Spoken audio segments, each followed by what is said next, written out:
Saya yakin semua agama yang ada memiliki inti ajaran yang sama, yaitu menciptakan perdamaian antar sesama manusia yang tidak menginginkan adanya tindak kekerasan terjadi dalam pengikutnya.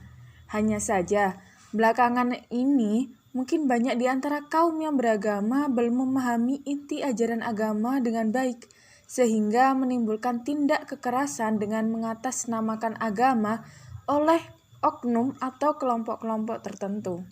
Padahal kita sudah tahu bahwa pentingnya kita menjalin hubungan baik antar sesama manusia dan menolak segala bentuk kejahatan, terutama kekerasan. Hal ini pun juga sudah dijelaskan dalam surat Al-Fussilat ayat 34. Nah, dari sini saya akan menjelaskan tentang kekerasan. Kekerasan ini suatu sifat atau keadaan yang mengandung kekuatan, tekanan, ataupun paksaan dilakukan oleh seseorang atau kelompok lain untuk melukai, merusak, dan menghancurkan orang lain atau harta benda dan segala fasilitas kehidupan yang merupakan bagian dari orang lain tersebut. Dalam sejarah agama, kekerasan ini pun juga pernah terjadi, seperti halnya kisah Qabil dan Habil. Begitu pula pada masa Khulafaur Rasyidin yang mana terjadi pada masa Utsman bin Affan. Kesenjangan antara tingkat pengetahuan agama dengan perilaku pemeluknya bisa menjadi faktor utama penyebabnya, yang hanya pemahaman terhadap Al-Quran terlalu harfiah. Juga karena mereka ini terkecoh kepada potongan ayat Al-Quran, seperti halnya pada surat Al-Hajj ayat 39-40. Ayat ini turun sebenarnya tentang Nabi Muhammad dan para sahabatnya ketika mereka dikeluarkan dari kota Mekah.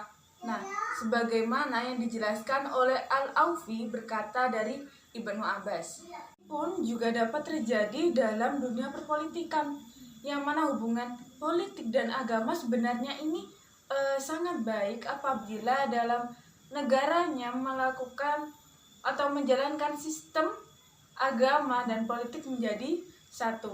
Hal ini pun juga sudah dijelaskan dalam Al-Quran surat Al-Imran ayat 159, sebagaimana untuk menghindari adanya kekerasan.